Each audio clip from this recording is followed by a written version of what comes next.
Assalamualaikum warahmatullahi wabarakatuh. Kembali lagi di channel Guru Geografi. Kita akan coba bahas lagi soal OSK tahun 2019 nomor 56 sampai 60 ya. Sebelumnya jangan lupa untuk klik tombol subscribe channelnya ya supaya nanti bisa update materi dari Guru Geografi. Nah, teman-teman kita di nomor 56 ini kebanyakan materi di topik struktur ruang kota ya. Nah, ini sudah masuk geografi desa kota. Nah, kita lihat langsung soalnya. Nomor 56 nih. Pola perkotaan pada umumnya mengikuti salah satu model-model berikut kecuali ya, sektoral, konsentrik, inti ganda, green belt, rural model. Kan kalau di buku materi sekolah biasanya ada pola ruang kota itu ada yang sektoral gitu ya, konsentrik, inti ganda gitu kan. Seperti ini ya. Nah, ini udah biasa kan. Jadi ini contoh pola-pola ruang kota ya. Ada yang konsentrik Burgess ini kan.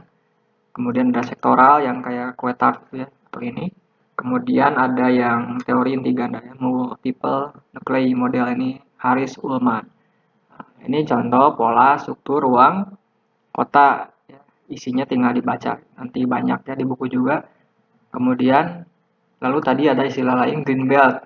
Green belt itu contoh ini sistem ruang kota yang dimana di sekelilingnya dikelilingi oleh ruang hijau. Jadi ini misalkan pusat kota, nah ini dikelilingi oleh ruang hijau. Jadi supaya kota ini segar, gitu ya, asri. Kemudian suplai oksigen tercukupi ya. Kayak ini contohnya di London nih, di Inggris juga gitu. Ya, ada green belt. Jadi kota utamanya, pinggirannya sengaja entah itu hutan atau hutan kota apa ya, dibangun supaya mensuplai kebutuhan oksigen dan lingkungan perkotaan. Itu contoh green belt. Jadi ini benar. Yang satu rural. Sebetulnya rural itu udah pasti ya kan istilah bahasa Inggrisnya rural itu kan desa. Ya. Berarti model desa. Bukan kan ditanyanya kota. Kota itu kan urban. Urban town gitu ya. City. Kalau desa itu ya rural. Kemudian township ya apa sih. Kemudian country itu contoh countryside itu ya. Itu contoh kosakata untuk desa. Jadi kalau bingung ya gitu aja kamu dikira-kira gitu ya. Asal kosakata bahasa Inggris kamu oke, itu bisa agak dinyambung-nyambungin gitu ya.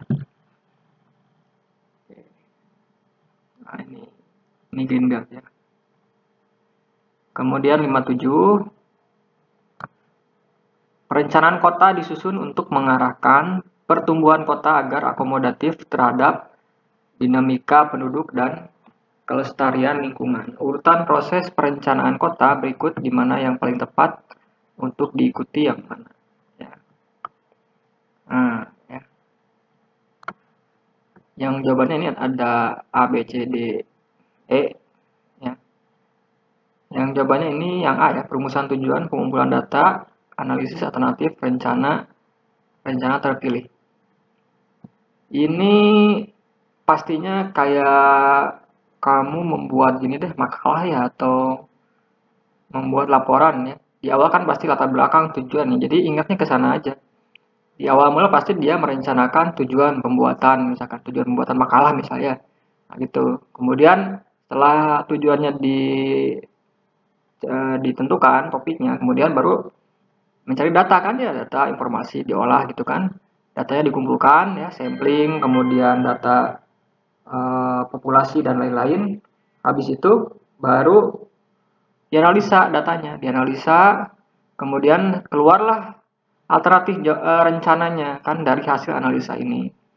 Ya, ada rencana alternatif A, B, C, D, dan E. Kemudian dipilih mana yang paling terbaik gitu ya, supaya kotanya itu bagus, nyaman, ya aman untuk ditinggali oleh masyarakat. Jadi kalau ada urutan-urutan seperti ini, kamu ya harus mencoba sendiri gitu ya, membuat contoh minimal gitu deh, membuat laporan ilmiah geografi gitu ya. Sebetulnya hampir sama gitu. Kan tidak mungkin analisis di awal kan gitu ya.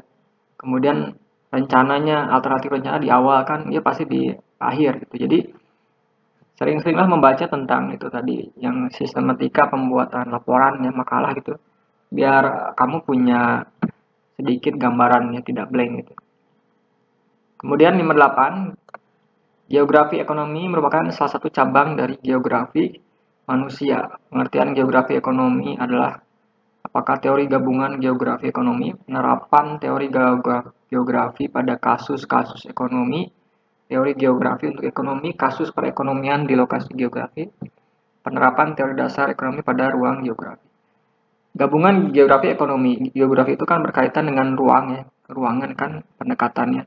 Kalau ekonomi ya terkait dengan konsep-konsep ekonomi. Jadi penggabungan ini aja udah. Teori dasar ekonomi diaplikasikan pada satu ruang geografi itu jadi seperti apa gitu ya. Nanti kan ada yang namanya teori kristaller di tempat sentral, butuh pertumbuhan ya. Ada teori pusat pertumbuhan dan lain-lain itu contoh bagaimana geografi ekonomi diaplikasikan dalam kehidupan. Nomor 59, aktivitas ekonomi kreatif pada ruang geografi yang dikembangkan akhir-akhir ini seperti contohnya adalah konsep One Village, One Product, All Village, All Product, Product Development Creatively, Product and Marketing, Small and Medium Enterprises.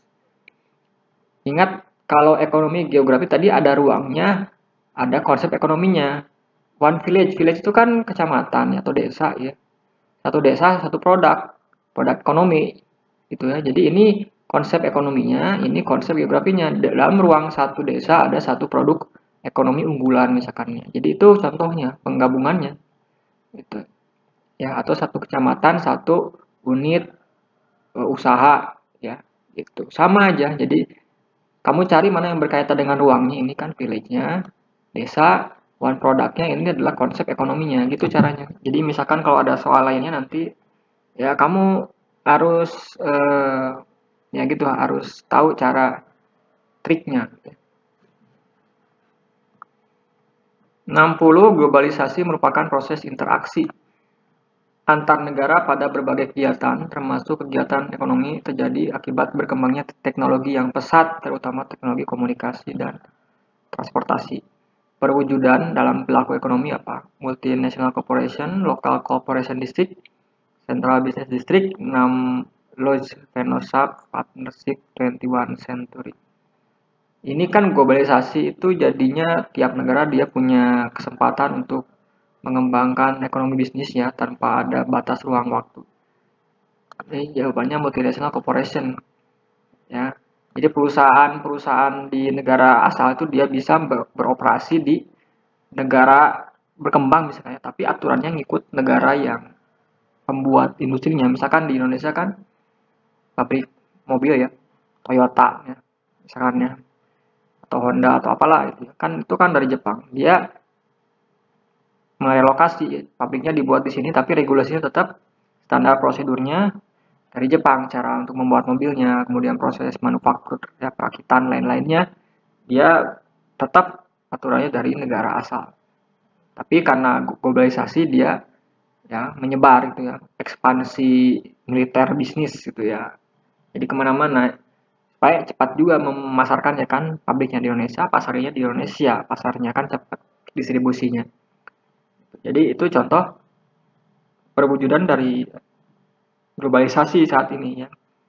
Kan sering juga handphone atau apa ada casingnya atau baterainya made in Taiwan atau made in apa ya. Sebetulnya pemiliknya misalkan China, tapi China itu mengekspansi gitu kan ke negara lain. Jadi si baterainya dibuat di Taiwan misalkan gitu ya. Dirakitnya di mana itu sudah biasa dalam hal globalisasi seperti itu. Ya di zaman sekarang. Nggak aneh gitu. Oke, jadi sekian dulu nomor 55 sampai 60. Silakan dibaca ulang lagi ya. Kalau misalkan kamu nggak punya kuota, silakan cek di blog saya di gurugeografi.id juga ada sudah ditulis semua materinya ya, dibaca boleh ya. Kemudian jangan lupa subscribe dan share channelnya. Ya, terima kasih. Assalamualaikum warahmatullahi wabarakatuh.